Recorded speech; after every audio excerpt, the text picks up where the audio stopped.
কেউ চিনে না হযরতে ওমরকে। যাইতে যাইতে একটা রাখালের কাছে গেলেন, গিয়ে বললেন পরীক্ষা করার জন্য, ও ভাই রাখাল, আমি তৃষ্ণার্ত ক্ষুধার্ত, তুমি আমাকে একটু দুধ দহন করে দাও। তোমার তো অনেকগুলা ছাগল আছে, রাখালি করতেছো, একটা ছাগল দেখে আমাকে একটু দুধ দহন করে দাও। রাখালকে বলতেছেন একটু দুধ দহন করে আমাকে তুমি দাও। রাখাল জবাব দিল, বাবা ওমরকে চিনে নাই সে, ওমর তাকে পরীক্ষা করতেছেন। রাখাল বলতেছে দুধের মালিক আমি নই, আমি কেবল মাত্র রাখালি করার দায়িত্ব পেয়েছি। দুধের মালিক তো মালিক, আমার বকরির মালিক তো মূলত দুধের মালিক। হযরত ওমর তখন তাকে বলে, ভালো একটা পরামর্শ দিই তোমাকে, তুমি একটা ছাগল আমার কাছে বিক্রি করে দাও, আমি তোমাকে কিছু টাকা দিয়ে দেই, তোমারও লাভ হইলো আমারও কাজ সারলো।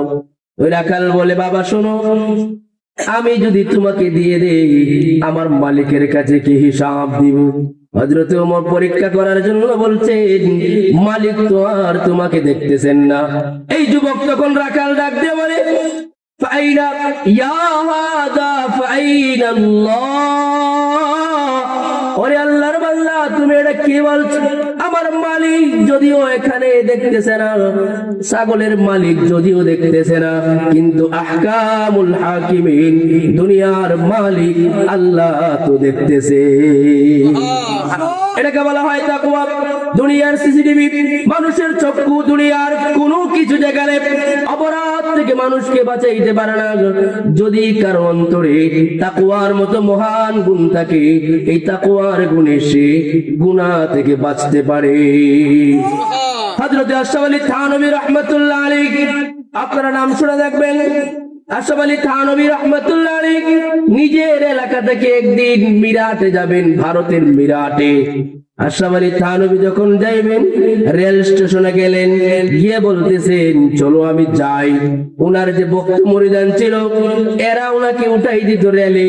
তখন ওনার সঙ্গে ছিল ব্যাগ, একটু কুশাইল ছিল, কুশাইল এক আটি কুশাইল আর একটা ব্যাগ ছিল।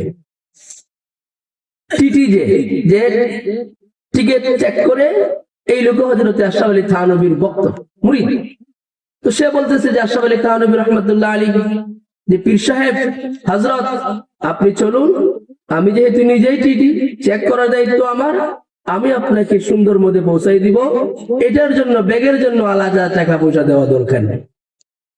আশরাফ আলী থানভী রাহমাতুল্লাহ আলাইহি বলেন, ওরে ভাই তুমি আমাকে কোথায় পর্যন্ত দিয়ে আসবা বলো? এই লোক বলতেছে আপনি তো মিরাটে যাবেন, আমিও মিরাট পর্যন্ত যাব। আশরাফ আলী থানভী বলেন আমি আরো সামনে যাব।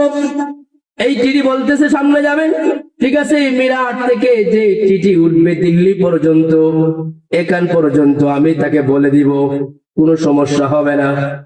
আশরাফ আলী থানভী বলেন আমি তো আরো সামনে যেতে চাই। টিটি বলতেছে এরপরে কই যাইবেন? দিল্লি তো স্টেশন, এখানে তো আপনাকে নামতেই হবে।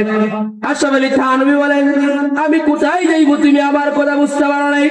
এই দুনিয়ার সফর শেষ করে আমি কবরে যাব, এই দুনিয়ার সফর শেষ করে আমি হাসরে যাব, এই দুনিয়ার সফর শেষ করে আমি ফুলসিরাতে পাড়ি দেব।